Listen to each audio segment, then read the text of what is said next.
জিলহজের প্রথম দশক মানে কি শুধু গরু আর ছাগল?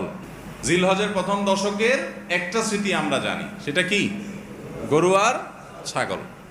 রাস্তাঘাটে, বাজারে, গ্যারেজে, ঘরবাড়িতে, সব জায়গায় শুধু গরু আর ছাগল। এই দশকের করণীয় হলো সকল গুনাহ থেকে অন্য সময়ের চাইতে এই সময়টাতে বেঁচে থাকার জন্য বেশি সচেষ্ট থাকা।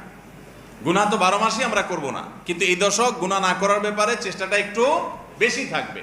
আপনারা সূরা তওবার একটি আয়াত শুনেছেন, আল্লাহ রাব্বুল আলামিন সম্মানিত 4 মাসের আলোচনা করে বলেছেন, যালিকাদ দীনুল কাইয়্যিম ফালা তাজলিমু ফিহিন্না আনফুসাকুম। এই সম্মানিত মাসগুলোতে তোমরা নিজের প্রতি নিজে অবিচার করিও না।